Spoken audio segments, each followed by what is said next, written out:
कुछ आवाजें वक्त के साथ खामोश नहीं होती और इंतजार करती हैं कि कोई उन्हें दोबारा सुने। मैं हूं रामाकृष्णा दीक्षित और आज जो मैं आपको कहानी सुनाने जा रहा हूं वो इंतजार कर रही है सिर्फ आपका। रात के 10:30 बजे मुंबई की हवा समुंदर किनारे एक अजीब सी खामोशी लेकर आई थी। कोलाबा के एक कोने में एक पुरानी बिल्डिंग में वो हवा एक भयानक रूप लेना चाह रही थी। एक जगह जहां की काली बेजान दीवारें आज भी चीख कर पुकारती हैं। उसका नाम है मुकेश मिल्स। शहर की तेज रफ्तार की तरह धड़कने वाली ये जगह आज बस एक खामोश कब्र थी जहां अंदर घुसने से पहले हवा भी सोचती है। जली हुई आइटन, लोहे की पुरानी मुरझाई हुई मशीनें और चारों तरफ बिखरे हुए पुराने कपड़े, सब बस एक ही बात कहते हैं, यहां कभी जिंदगी थी। और फिर एक रात आग की लहर ने सब कुछ खा लिया। उस रात के खौफनाक मंजर को किसी ने देखा तो नहीं, पर सबने सुनी थी।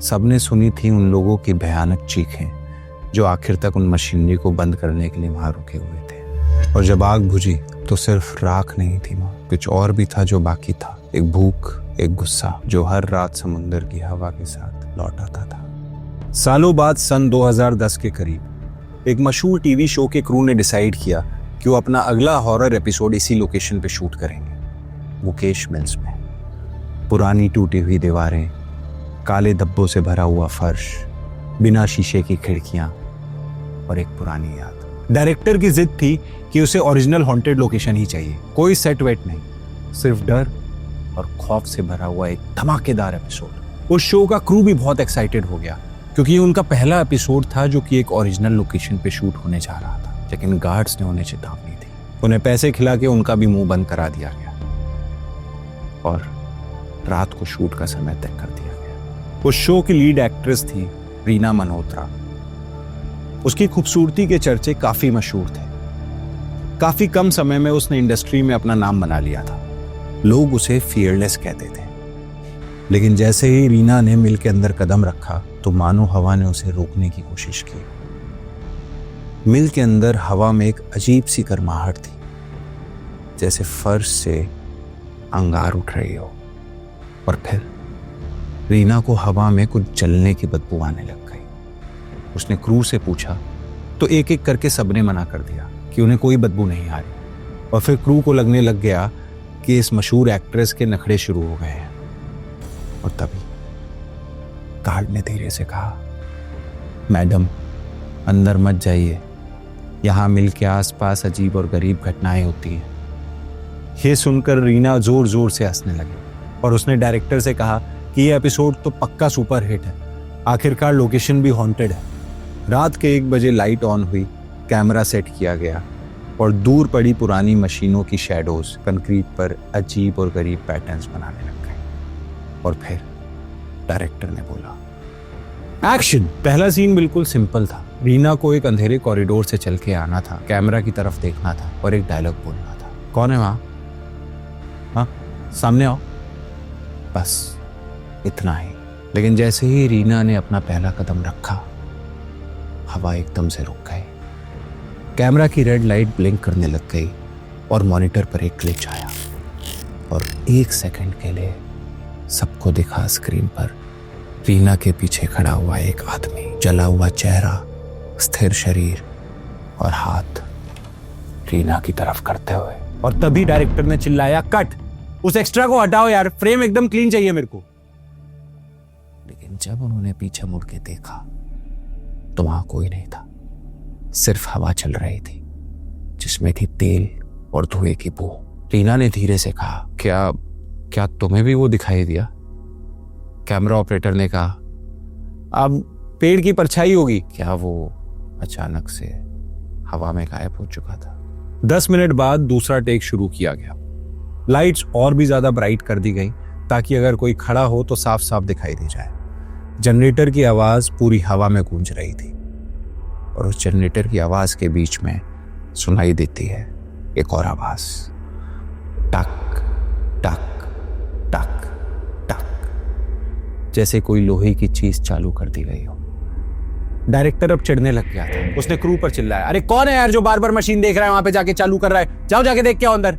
एक क्रू मेंबर अंदर भागा चेक करने के लिए, पर वहां पे कोई भी मशीन चालू नहीं थी, बल्कि वहां पे तो प्लग भी निकले हुए थे। ये तो निकला हुआ है। अब वहां पे सबने देखा कि एक पुरानी टेक्सटाइल लूम की मशीन अपने आप चालू हो गई, बिना किसी के छुए। धीरे धीरे उसके गियर्स घूम रहे थे। वहां मौजूद सारा क्रू हैरान था कि ये मशीन कैसे अपने आप जनरेटर की ओर बढ़ रही है।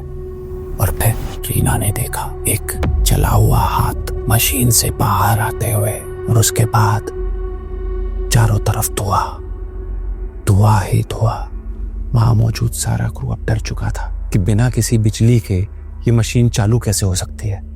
उन्होंने वहां पे शूट अब आधे घंटे के लिए रोक दिया था, लेकिन उस आधे घंटे के ब्रेक में रीना का बर्ताव बदल चुका था।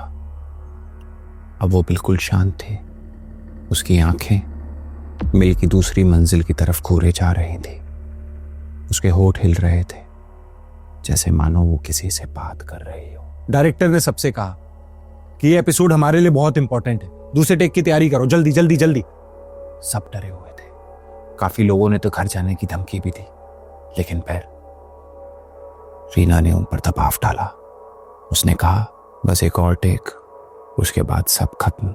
वो मुस्कुराते हुए कैमरा के सामने आई। कैमरा रोल हुआ, लाइट फ्लिकर हुई। रीना कॉरिडोर के बीच में खड़ी थी। उसका चेहरा लाइट और शैडो के बीच में हिल रहा था। और फिर उसने अपना डायलॉग बोला, कौन है वहां, सामने आओ। लेकिन वो आवाज रीना की नहीं थी। वो आवाज गहरी, मर्दानी और खुरदुरी थी। वो आवाज अब पूरे मिल में गूंज रही थी। कैमरा ऑपरेटर का हाथ हिलने लगा और उसने मॉनिटर पे देखा कि रीना के पीछे खड़ा हुआ आदमी धीरे धीरे आगे बढ़ रहा है, जैसे मानो उसकी परछाई रीना के शरीर में घुल चुकी हो। और फिर उसके बाद रीना की आंखें बिल्कुल सफेद हो चुकी थी और उसने चिल्लाकर सबसे कहा, निकल जाओ यहां से, यहां आग अब भी जल रही है, तुम सब भस्म हो जाओगे। एक साथ सारी मशीनें हिलने लगी। जनरेटर बंद हो गया, लाइट बंद हो गई, लेकिन मशीनों की आवाज तेज होती जा रही थी। क्रू अब चिल्लाने लगा और उनमें से एक ने एक टॉर्च निकाली और फिर देखा पूरे मिल में एक ऑरेंज ग्लो, जैसे मानो उस पूरे मिल में एक बार फिर से आग लग गई हो। और उस ग्लो के बीच में ना जाने कितनी परछाइयां जली हुई अब भी घूरती हुई, चिल्लाती हुई, चीखती हुई। रीना हॉस्पिटल में थी, शॉक में।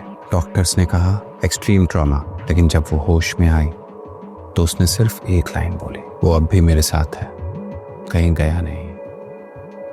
क्रू ने शूट अबैंडन कर दिया था, फुटेजेस डिलीट कर दी गई थी, लेकिन एक गार्ड ने कहा कि उस रात पावर कट होने के बावजूद मशीनें चालू थी, कैमरा अपने आप मूव हो रहा था। उन्होंने फुटेज रिकवर करने की बहुत कोशिश करी, लेकिन उन्हें सिर्फ एक तस्वीर मिल पाई,